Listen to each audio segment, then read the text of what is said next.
So, welcome to episode 11 of the Scafol Surveying Solutions podcast. Today, I'm absolutely delighted to be joined by Ryan Parke. Is it Parke or Parkey? Why is the E at the end of Park, by the way, before I go It's, into it? it's a really good question. It is Park. I would also accept Parquet.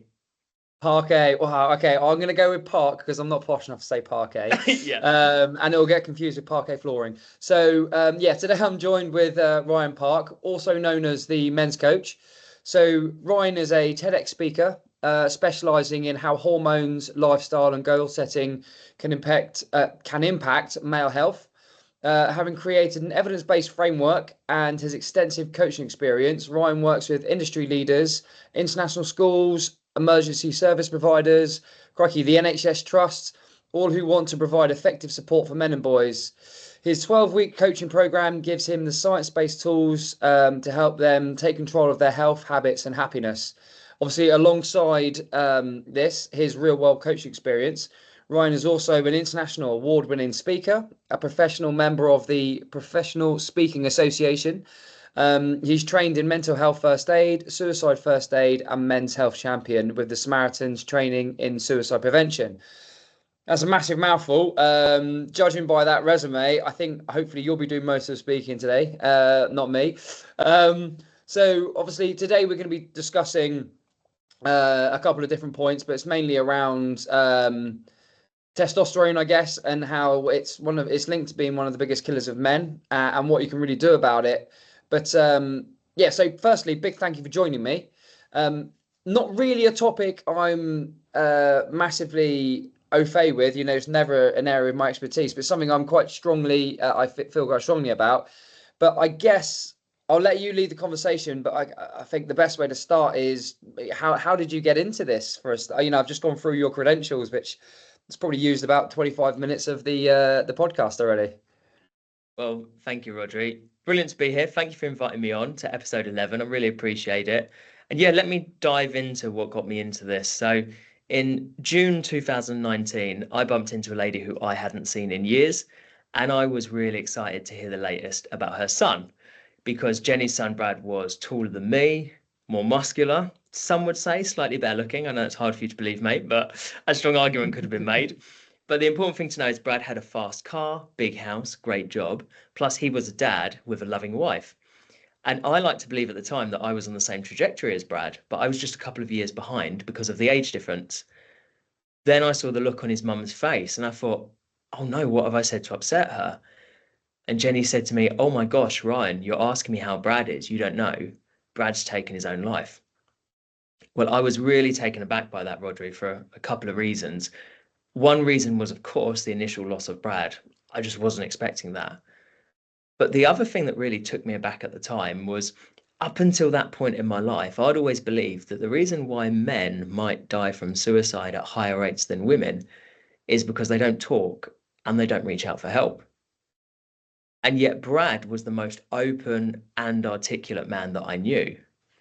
In fact, I found out after his death from his mum that 2 years before he died, Brad decided it was time to reach out and get some help with his mental health. One of the ways that he did that is Brad went to see his doctor. Now, Brad's doctor did what doctors are trained to do, and so Brad was referred to talking therapy and prescribed antidepressants. Brad attended talking therapy, took antidepressants, and 2 months before his death, his mum Jenny, who works in mental health herself, said, Brad, call me every night, tell me how you feel, because you've got to get these feelings off your chest. Now, I'd say here, please don't get me wrong. There are lots of people that reach out for help and find this kind of support is exactly what they need. But it seems it wasn't for Brad. And at the time, what struck me was here was a man who'd done all the things that we tell men in crisis to do, and yet he still wasn't here. I wondered what else could Brad have done? And Brad's mum, Jenny, said to me, Ryan, you should learn about this. Because she told me every 5 hours, 4 people take their own lives in the UK and Ireland. 3 of them are men. And in fact, if we bring it into something like a construction industry context, yesterday I was at a meeting where lots of people were discussing the fact that in the UK construction industry in 2021, 2 people took their own lives every working day. Well, 99% of those were male. I took what Jenny said really seriously. There and then, I set aside one day every week from June 2019 to the end of the year to learn everything that I could about male mental health. And I started just by reading scientific studies on life expectancy in men. I thought that was as good a place to start as any. Well, during that first day of research, I bumped into a study that stopped me in my tracks because it just happened to mention there appears to be a day every year where heart attacks in men jump up by potentially as much as 30%. And yet on the same day of the year, heart attacks in women actually go down significantly. Rhodri, can you guess what day of the year that is? I was going to say Mother's Day, but I don't know. No. That's a good guess. Maybe if a man forgets Mother's Day, that could cause a Yeah. heart attack. Would you like Yeah. another guess? No, I probably will save my embarrassment and let you tell me. So the day every year where heart attacks appear to jump up significantly in men and yet on the same day of the year go down significantly in women is the Monday after the clocks jump forward by an hour. So it's the introduction of daylight savings that tends to happen in the UK at the end of March. And when I learned that, I had to know why. How can the same thing happening impact men and women so differently? Well, no single study says what I'm about to tell you, but I spent the rest of that day, so about another 6 hours, reading around this phenomenon, trying to understand it. Here's some things I found that really influenced where I went next. When the clocks jump forward by an hour, so when daylight savings kicks in theory, we should go to bed an hour early to avoid losing sleep. But have you ever actually done that? No one does that.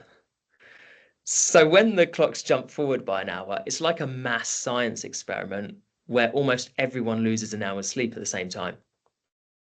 Now, what happens inside your body when you lose an hour of sleep depends upon whether you're biologically male or biologically female. In a male body, losing even 1 hour of sleep lowers a hormone called testosterone for a few days. And in a male body, as testosterone goes down, the chances of having a heart attack go up. And when I learned that, I remember thinking, that's really interesting, because at that point in my life, I'd never heard anything positive about testosterone. In fact, I remember when I was a kid and there was a fight in my local pub, I remember my parents' friends saying, it's no wonder they ended up fighting. There was too much testosterone in the room. Have you ever heard that? Too much Yeah. testosterone? Bit of a cliche, but yeah, I agree. Yeah. It creates this image in our head that like testosterone's bad, and if you get to a certain level of it, you become a horrible person. So I wondered, how can a hormone that causes men and boys to fight in pubs also seem to protect men from having a heart attack? They seemed just like two totally different things to me. So I decided next week I'm going to set a whole day aside and learn about testosterone. So the following week comes around. My first research question of the day was, why does testosterone make men aggressive? And pretty quickly, probably into my first hour of research, I could see testosterone is not actually thought to make men aggressive. In fact, there's scientific reasons to believe that testosterone has a calming effect on men and boys and on other male mammals. So testosterone's not bad. My next question was, why is it associated so strongly with heart health in men? And this is where it started to get very interesting, because 5 years on, there are quite a few different reasons why testosterone is important for heart health in men. But what I found out that day is not only is it important for heart health, it's also very important for male mental health. Multiple studies have very clearly demonstrated that on average, men who are depressed have much lower levels of testosterone than men who are not depressed. And in fact, some studies suggest the difference is as much as 33%, which is really significant when it comes to a hormone. Low testosterone has also been associated with suicide attempts in men. And certain studies have found that lower testosterone levels in men are associated with more frequent suicide attempts and more aggressive means. And only one study that I know of has ever measured the levels of testosterone in men who've sadly taken their own lives. And that found those who died from suicide had extremely low levels of testosterone at the point where they died.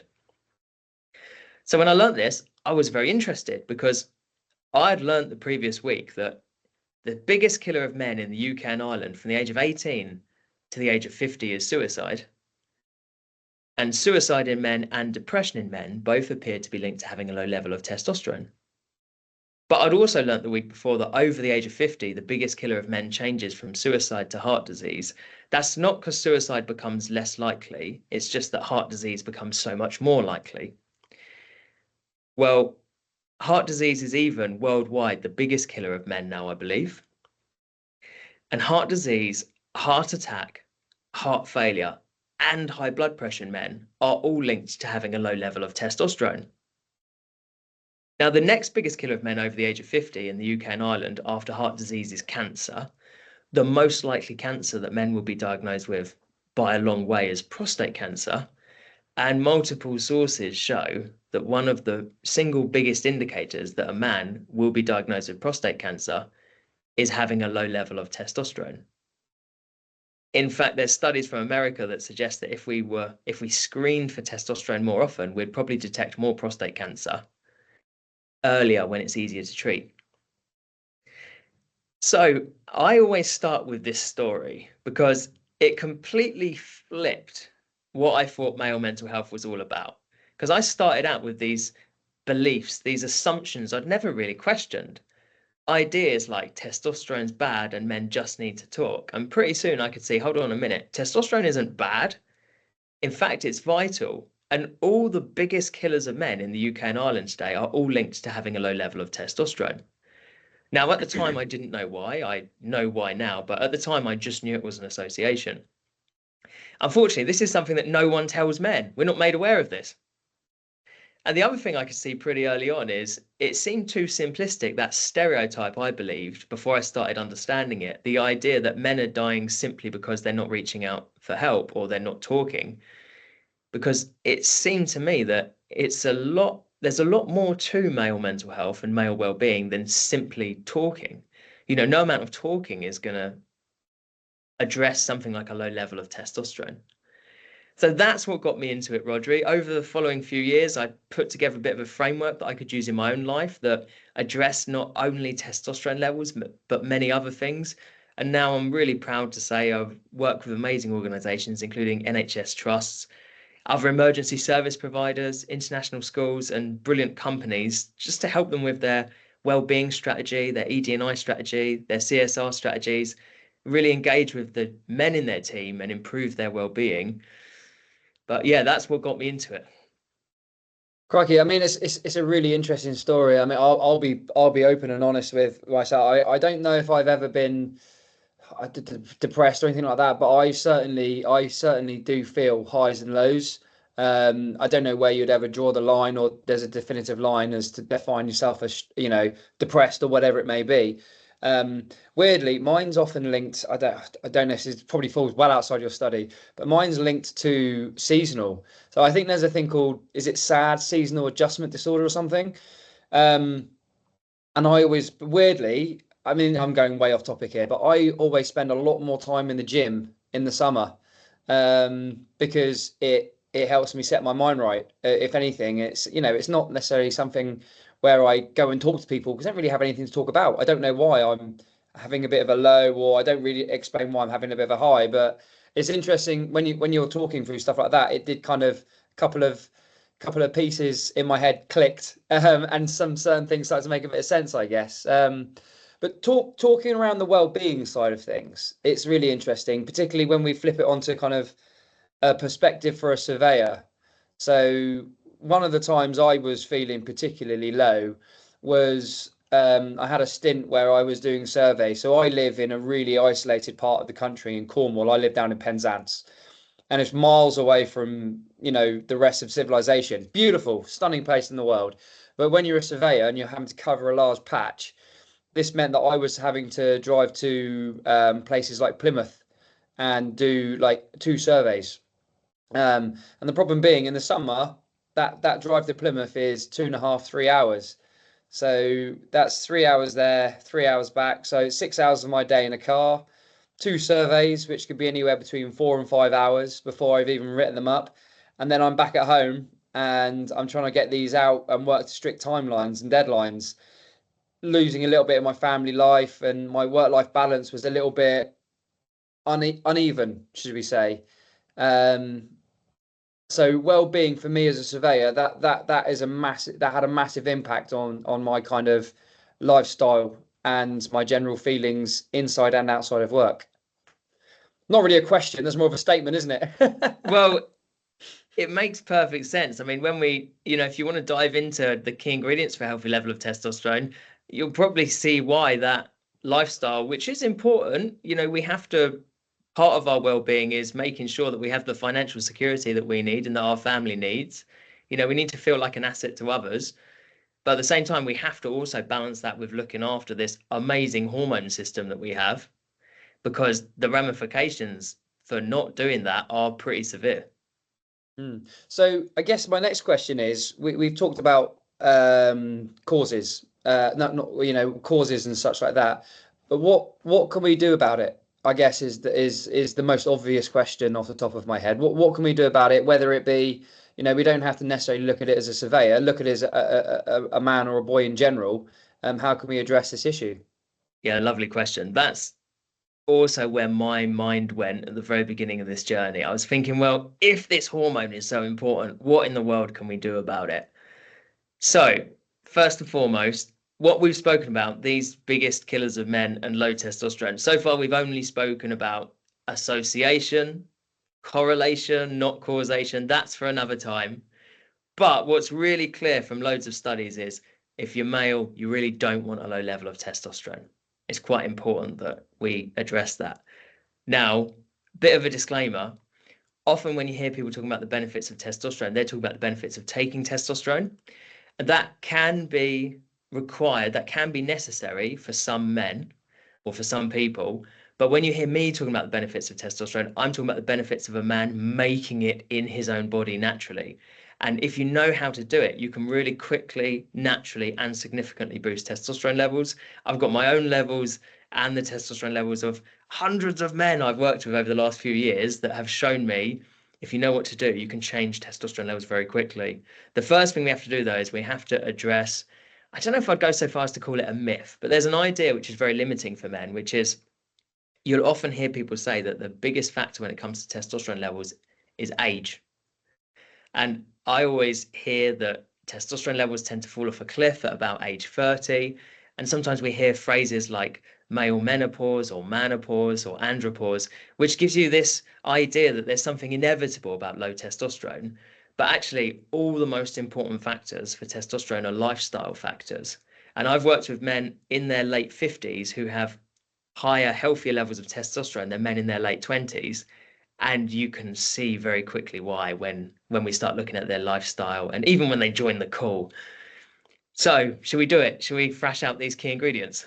Yeah, let's. I'm actually genuinely interested because I'm a 40-year-old man now, and my physical kind of well-being is very important to me now as well. So again, genuinely interested to hear this. Yeah, brilliant. Well, testosterone is the missing link between well-being, physical health, and mental health in males. The reason is testosterone itself is actually a marker for metabolic health, which is the thing that pins physical and mental health together. But you don't even need to know that. You just need to know that boosting testosterone naturally is a good thing and everything else falls into place. So I'm going to give 5 key ingredients. Number 1, first and foremost, is sleep. So for every hour that men sleep, their testosterone levels increase. And for every hour we're awake, testosterone levels decrease. This is why if you do a testosterone test, you should take it in the first few hours after waking up, because that's going to give you sort of your peak levels throughout the day. Now, there is a 2018 study that seems to suggest that each single missed hour of sleep lowers testosterone in men by roughly the equivalent of 12 years of aging. Okay. Just to put it in perspective. Now, that's not to suggest that you have one bad night's sleep and your testosterone all disappears, although it does feel like that sometimes as we get older. But I just use that as an illustration of just to blow away that myth that it's all age. Age is sleep is so important that one single hour matters more than 12 years of aging, just for our perspective. So sleep's the single biggest factor. So question on the sleep quickly, sorry. Does the quality of sleep make a difference as well? So I only ask because I love a good sleep, and I noticed that if I've had a Saturday and I've had a couple of pink gins with the lads, my sleep quality is not as good. I might sleep for longer, but the sleep I actually get is nowhere near as deep. Yes, it's a really, really good question. So it's hard to answer with a lot of clarity because there's not that much research into testosterone just in general. But from what I've seen and from my experience working with men, it seems to be good quality, uninterrupted hours that matter. Okay. The naps during the day that we might do because we're knackered, that doesn't quite cut it. It is the uninterrupted time. Now, if you have anyone listening who like does shift work or something, getting that 7 to 8 hours uninterrupted, even if you do it during the day, seems to be nearly as good for testosterone as getting it at night. But the important thing is the uninterrupted hours of sleep. Does that make sense? Yeah, no, absolutely. Definitely. And another thing that you mentioned there is really important because sobriety is also a key factor. And when I talk about sobriety, I don't mean never drinking again, although that's an option. That's my strategy. But everyone's different when it comes to our tolerance and how we use and enjoy alcohol. But men who drink a lot, who identify as being quite heavy drinkers, have extremely low levels of testosterone. And those low levels of testosterone can stay for, months after they stop drinking alcohol. So it's really important that we understand there's this feedback mechanism, there's this loop, which is alcohol lowers testosterone in men. Men with lower testosterone are much more likely to be depressed. And what do depressed men often like to do? Drink. Yeah, Yeah, yeah, it's like absolutely. vicious circle, isn't it? I guess. Yeah, and it's made worse by the stigma that's around testosterone. Just as we hear like, oh, men are fighting, they must have high levels of testosterone, or there's too much testosterone. There's also this idea sometimes about like testosterone fueled drinking environments. But the more men drink, the lower their testosterone levels are. Yeah. So you have to not really understand testosterone to propagate stigma like that, if that makes sense. No, there is a lot of stigma around the kind of the testosterone in general as well. So I'm very naive when it comes to testosterone, and for me, I only ever related it to the physical attributes it can help you with. So they say the main difference between a male and the woman is that added testosterone that gives them the advantage of being able to train hard or grow muscle bigger or so on and so forth. And I'm talking about that in a very naive, stereotypical way as opposed to anything else. And I've never ever related it to anything that you've said.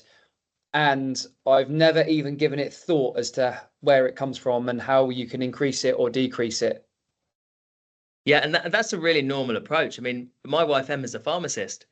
And when we had our first date together in September 2020, I was talking to her about what I was doing and, the men I was working with and some of the results they were finding. And Emma listened politely. But then on our third date, she basically said, Ryan, it's really cute, these theories you have, but just so you know, you're full of rubbish. I've never heard any of this. But she said, I'll do you a favor. I'll go away and do some research. And when we meet again on Saturday, I'll show you why you're wrong so you don't embarrass yourself. Anyway, when she came around that following Saturday, got a knock on the door, opened the door, and I saw in her face something was up. I was like, "What?" And she's like, "I don't want to talk about it." And what it was is she had spent like 6 or 7 hours. She'd made a list of some of the things I'd said, and she'd gone away to like, debunk it, prove it all wrong. And she ended up coming back saying, "No, you're right. This is where the evidence is suggested. This is where it's taking us, basically." And she said, like, I didn't know any of this. I wasn't trained any of this as becoming a pharmacist. So yes, it's not new information, but it's just not being connected for people to understand. So we have sleep, we have sobriety. Should we thrash out the other three as well so we know? Yeah, let's. So the next key ingredient, sleep, sobriety, the next one, it's diet, it's what we eat. Now, specifically, and I won't go too far into the reasons for this, but men who have a healthy level of testosterone tend to eat a low level of carbohydrates. It's not all carbohydrates, it's sugar and starch, the ones that raise our blood sugars. So this means a very, very low level or no sugary drinks, energy drinks, that kind of rubbish. I have to park that. But we kind of know that. We know we're meant to not drink those energy drinks. Yeah. But then the other thing as well is, of course, if like you're on if you're a surveyor and you're traveling a lot, you might be getting your food while you're on the road. So you might be eating a lot of bread, a lot of pastries, sandwiches. And then when you're back in the evening, convenience food, there might be a lot of rice, a lot of pasta, that kind of thing. These are the foods that contain a lot of starch, which raises our blood sugar levels. And in the long run, these high carbohydrate diets are a problem for testosterone levels and lots of other hormones. But let's stick to testosterone for now on. So we're talking about a relatively low level of carbohydrates. We need enough fat in our diet. Low fat diets significantly reduce testosterone. And we need greenery in our diet, because the dark green vegetables, the exciting things that we were told to eat when we were kids, the broccoli, the cabbage, the spinach, the kale, so they contain vitamins and minerals, some of which actually act like a bodyguard inside your blood and protect the testosterone that you make so that it lasts for longer. So what a low carbohydrate, high fat, with plenty of green diet looks like in real life is whole foods. It's the way nature made it. It's the things like the avocado, it's the butter, it's the coconut oil, it's all those natural fatty foods, and not the things that come in a packet that you have to boil before they become edible, the processed food, the processed pasta, that kind of thing. The ingredients that you can't pronounce on the back of the tin. Yeah, exactly. And then, yeah, you know, when I talk about like the sugary drinks, then we sometimes think, oh, well, I'll go sugar free. And it's like, oh, well, look at those chemicals, you know, and some of them we could easily argue are as bad for us as sugar. But we don't want to get stuck in the what to eat. I have a whole 2-hour training on what to eat. So this is just the high level stuff. Though, because coffee's a deal breaker for me. It's my life fuel. Is this going to restrict my testosterone levels if I drink copious amounts of coffee? So copious amounts of coffee are going to impact another chemical messenger in your body, which is called dopamine. Okay, yes. Almost everything you've heard about dopamine is relating to dopamine inside your brain, even though it has lots of other important roles in our body. But almost everything you've ever heard about dopamine relates to dopamine in your brain, where it's associated with motivation, with movement, and with the creation of new memories. But different conversation for a different day. Maybe there'll be sometime around episode 30. Maybe you'll get me back and we'll talk about dopamine. Sounds like a plan. So we've got sobriety, sleep, diet, looking at greenery and fatty kind of proteiny kind of foods. What else have we got? So then our other two key ingredients that we need to know about, one is exercise. Yep. Now, there's a bit of a threshold when it comes to exercise, which is about 150 minutes a week or about 20 minutes a day. So why is that important? Well, firstly, that is the amount of exercise that the NHS say all adults should have as a minimum. You know, even if you're older, even if you're pregnant, even if you're disabled, that is the amount of exercise that your body needs as a minimum for positive mental health and well-being. Now, there's lots of examples of this, but I'm going to use just one. About 2 years ago, there was a meta-analysis, which is a study of studies. They bring together different studies and they look at the themes. And this meta-analysis included over 100,000 people, and it found that once you get to 150 minutes of exercise a week, exercise appears to be about 1.5 times more effective than antidepressants and 1.5 times more effective than CBT talking therapy for the treatment of depression, stress, and anxiety. Now, I think this is really important because if you have a friend who goes to see their doctor today because perhaps they're feeling depressed, it's likely that your friend might leave that doctor's appointment with a referral for talking therapy and a prescription for antidepressants, just like Brad did. Now, the study I've just mentioned doesn't take anything away from the effectiveness of antidepressants or talking therapy, but it puts things in perspective.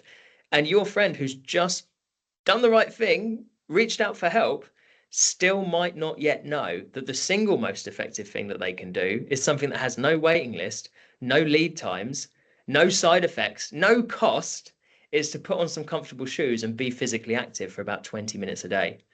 And in terms of what counts towards that exercise, it's any physical thing you're doing that causes you to not be able to sing because you're kind of out of puff.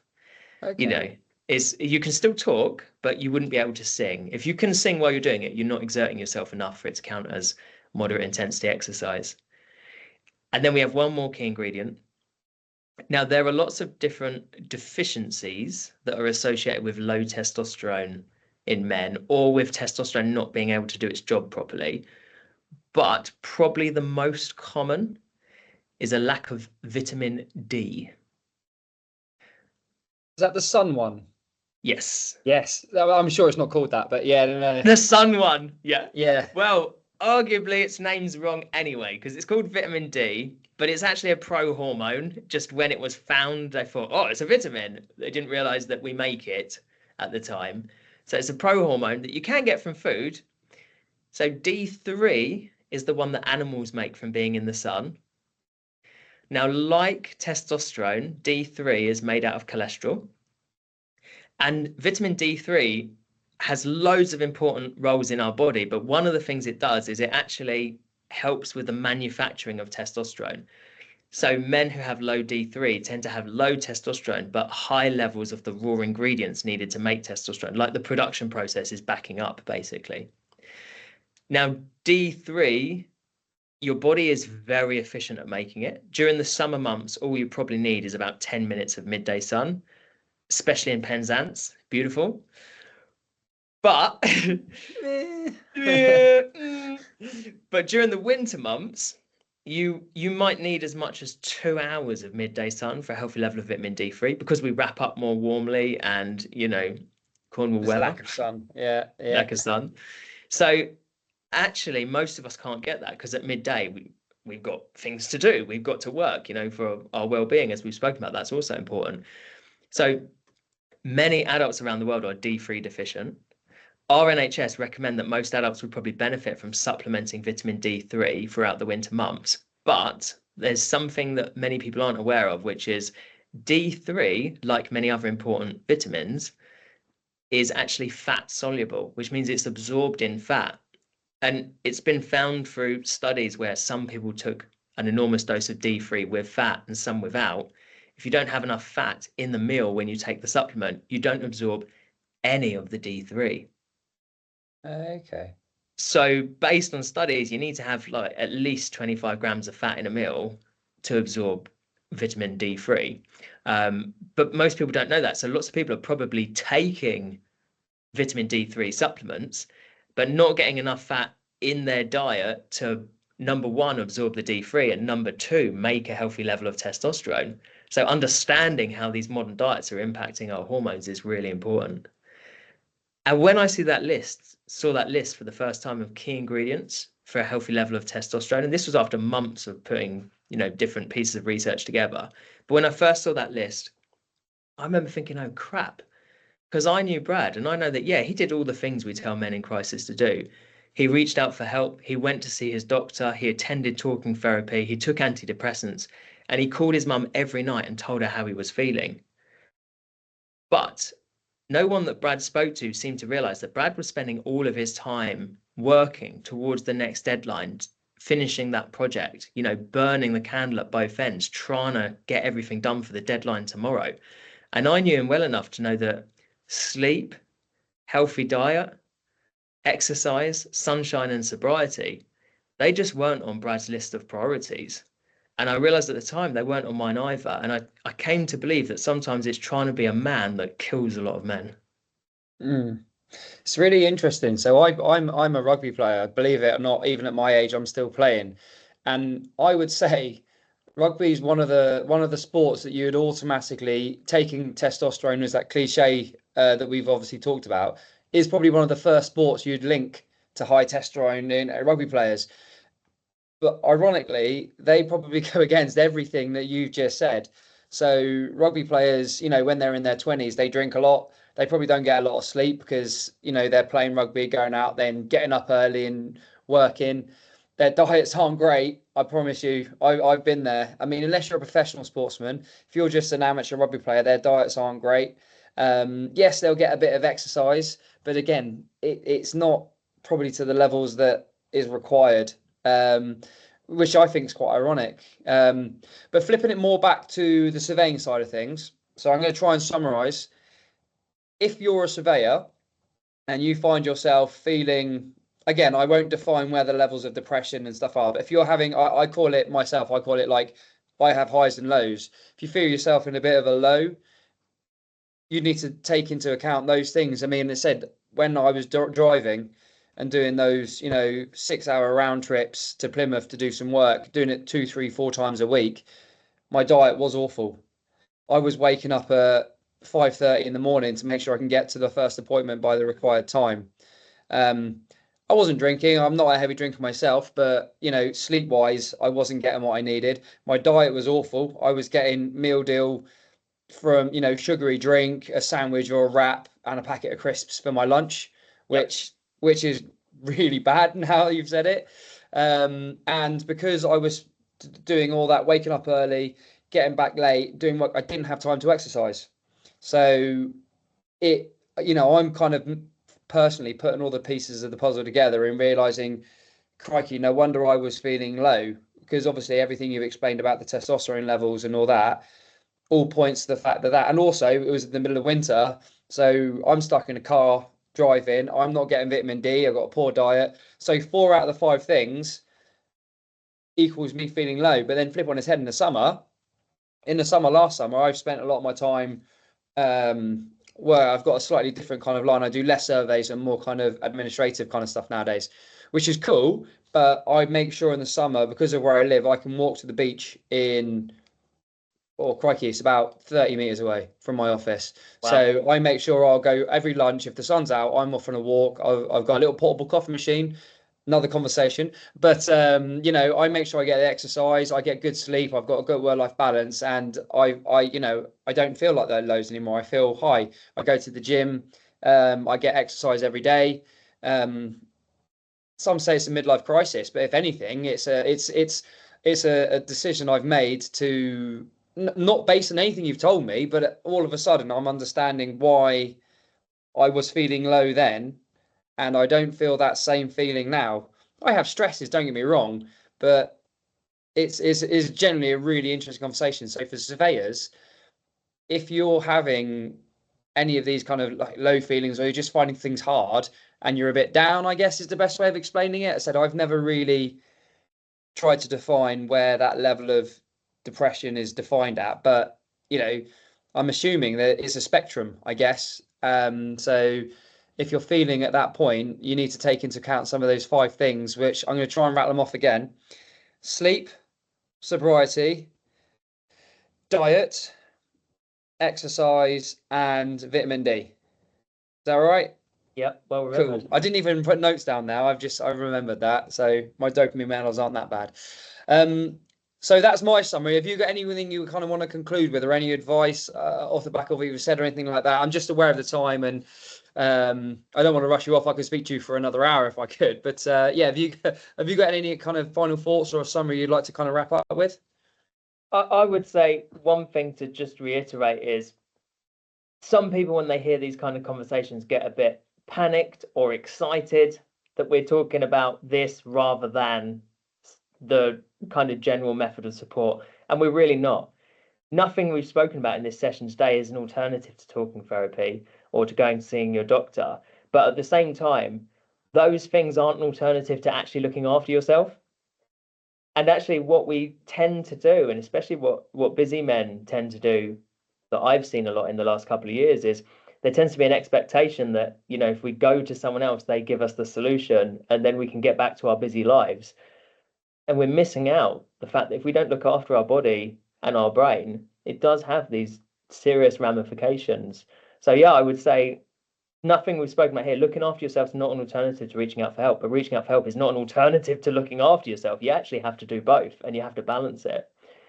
And the main thing that I would say, and hopefully if there's a takeaway from today, it's that this hormone inside our body is a useful marker that we can use. I find it phenomenally useful when I'm working with men, because it's a really easy way to measure metabolic health, physical health, and that has a ramification on mental health.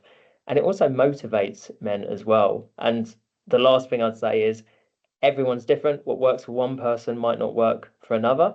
And so if you've found that what you need isn't out there at the moment, keep trying, don't give up, because the solution you need could just be around the corner. Perfect. Well, mate, I genuinely appreciate your time. Thank you so much for coming on. Like I said, I think this particular subject is something that is definitely worth people in the surveying industry listening to as well, because I obviously just gave a brief explanation of as to how I kind of fell into a trap similar to lifestyle choices that you said. So yeah, hopefully some people listen to this. Hopefully some people will get from this. So yeah, just once again, thank you so much for your time. It's very much appreciated. And again, maybe we'll have another conversation later down the line, and we can talk about some other subjects that involve me quitting coffee.